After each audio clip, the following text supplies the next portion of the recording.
Most of us remember National Treasure as the story of Nicolas Cage running through the National Archives, stealing the Declaration of Independence to unlock a centuries-old secret. It's thrilling, outrageous, and a little absurd, and maybe that's part of the magic. But beneath the Hollywood spectacle lies a curious question. How much of this treasure hunting story is rooted in real history? Could there really be hidden codes, secret maps, and treasures linked to the founding of the United States, or is it all clever fiction? Let's start with the Declaration itself. In the movie, it's not just a historic document, it's a map, hiding clues only the worthy can decipher. Historically, the back of the Declaration isn't exactly a treasure map, but it's worth asking, could there have been secrets scribbled in invisible ink or codes passed between patriots? The idea isn't as far-fetched as it sounds. George Washington's spies did use invisible ink, known as sympathetic stain, to write clandestine messages during the Revolution. Letters between agents could be read only when exposed to heat or chemicals, and networks like the Culper Ring relied heavily on these techniques to report troop movements and British activities. Perhaps the founders didn't leave a trail to buried gold, but they were certainly no strangers to secret writing and hidden communication. Beyond the Declaration, there were maps, letters, and even mundane objects that were occasionally used as clandestine tools. Some historians have noted that everyday items like playing cards, books, and newspapers could carry hidden messages, markings only recognizable to those who knew what to look for. If you imagine spies slipping coded notes into seemingly innocuous objects, the idea of hidden clues suddenly feels plausible. And that plausibility is what National Treasure builds upon, the tantalizing question of whether history has left us a puzzle still waiting to be solved. And that raises another question. What if some of these messages were more than military intelligence? Could there have been hints at hidden valuables or routes for smuggled supplies to fund the revolution? We'll probably never know, but it's tantalizing to imagine. Some anecdotes from the period hint at daring operations that were almost treasure hunts in their own right. For example, in 1776, Robert Morris and Hames Salomon coordinated clandestine transfers of gold and silver between New York, Philadelphia, and the Caribbean, evading British patrols to keep the Continental Army funded. These operations were risky, often involving coded messages and secret routes. The very idea that America's most iconic document could conceal secrets has captivated imaginations for decades, and maybe that's why the movie's premise resonates so strongly. Even if the Declaration itself never held literal treasure, the combination of historical intrigue and documented spycraft means there's a real foundation for wonder. People love connecting the dots, even where some dots may not exist.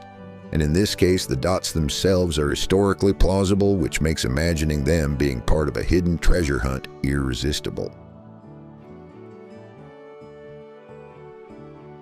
The movie leans heavily on the Freemasons as the keepers of secret knowledge and treasure. Many of the founding fathers, Washington, Franklin, Hancock, were indeed Masons. But what did that really mean? They had rituals, symbols, and networks, and they left behind a legacy of intriguing imagery, from compasses to pyramids. Could these symbols encode deeper knowledge or point to hidden riches? Historians often dismiss these ideas, but the symbols themselves are undeniably curious. Some researchers suggest that the careful placement of Masonic symbols or the use of ritualized knowledge hints at more than just fraternal pride. Masonic lodges often acted as social hubs where influential figures exchanged ideas, finances, and intelligence. Some records hint that Masons were involved in covert supply operations for the Revolution, which, while not exactly hidden treasure, demonstrates that the fraternity had access to networks that could be crucial to a fledgling nation. When you combine these symbols with the mystery of early America, a nation full of secret societies, coded letters, and covert operations, it's easy to see how the story of hidden treasure could have been seeded right in the country's foundations. It's the perfect intersection of mystery, symbolism, and history, the kind of thing that makes conspiracy-minded minds tingle with possibility. Then there's the tantalizing Templar angle. Could treasures from the medieval Crusader order have survived, traveled across Europe, and ended up hidden in the New World? Historically, the Templars were disbanded in the 14th century, and most of their wealth was confiscated by kings. But legends have a stubborn way of surviving. Stories of Templar gold often resurface in later centuries, sometimes tied to Freemasonry, other times linked to lost relics or secret maps. Whether or not the gold ever existed, the legends themselves had the power to influence explorers and treasure hunters in the 1700s and beyond.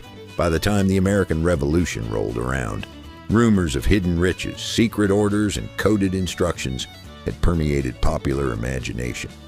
Some speculate that these legends inspired actual expeditions, not all successful, but all daring. Could treasures have been spirited across continents into the hands of secret societies like the Freemasons? Improbable, perhaps, but the thrill lies in the possibility. It's exactly the kind of story that blurs the line between history and myth and makes National Treasure feel like it could almost be true. And what about the dollar bill itself? In National Treasure, it's loaded with clues: the pyramid, the eye, the eagle. On paper, most of these symbols are design choices or references to the Great Seal, but there's no denying that they inspire curiosity. The Latin phrases "annuit coeptis" and "novus ordo seclorum" translate to "he approves our undertakings" and "a new order of the ages." But why these phrases? Why these symbols? And why do they feel like an invitation to a puzzle only the clever or brave can solve? Even if the designers never intended hidden maps, the allure is irresistible. Numismatists, historians, and amateur codebreakers alike have speculated about hidden meanings, ciphers, and connections. Some argue that subtle alignments in symbols or numbers might hint at a deliberate pattern, while others see coincidence. Either way, the combination of history, mystery, and coded imagery feeds the imagination, exactly the territory where treasure hunters thrive. Now let's look at what actually happened. Privateers and smugglers did capture British ships and seize gold, silver, and supplies, some of which funded the Revolution. Robert Morris, the financier of the Revolution, coordinated these operations, ensuring Washington's army had resources when the continental dollar fell short. High seas adventure, risky raids, hidden silver. These are real-life versions of the movie's treasure hunts. For instance, Captain John Barry captured British ships carrying gold and arms directly supplying the Continental Army.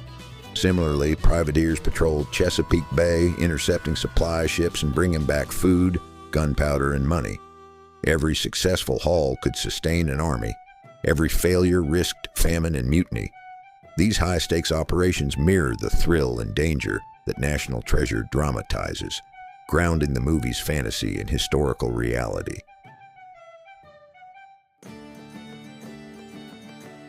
Trinity Church in New York is iconic. Could it hide secrets?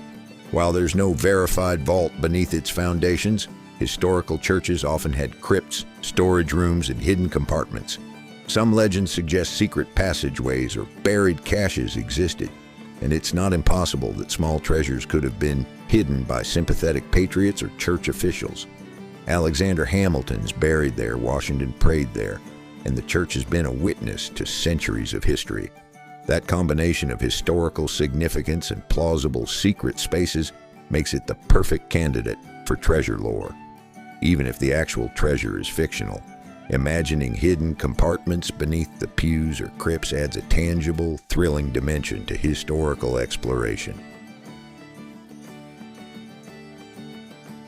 Spycraft was essential during the Revolution. Networks like the Culper Ring used invisible ink, coded letters, and other clever techniques to outwit British forces. These communications carried information on troop movements, loyalist activity, and potential dangers.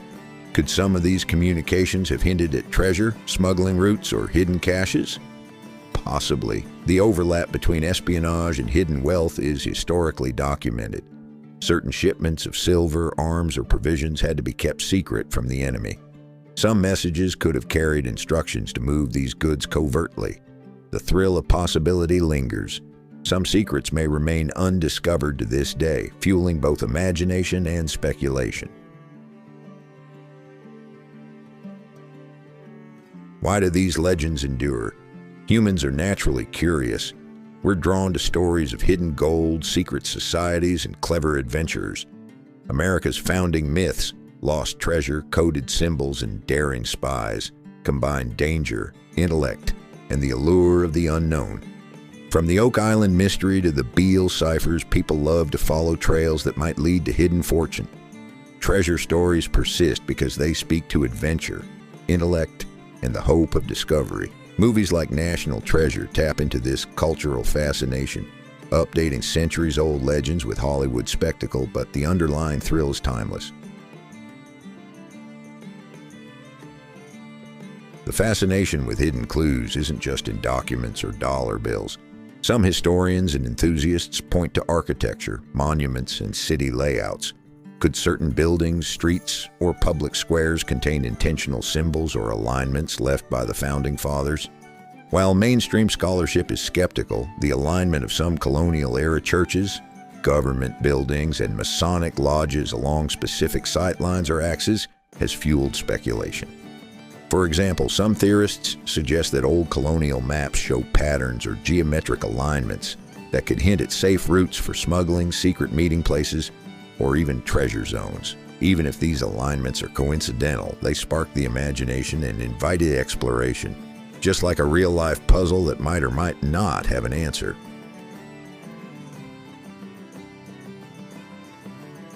The allure of hidden treasure hasn't faded. Modern treasure hunters still scour archives, maps, and historic sites, looking for clues that could vindicate legends.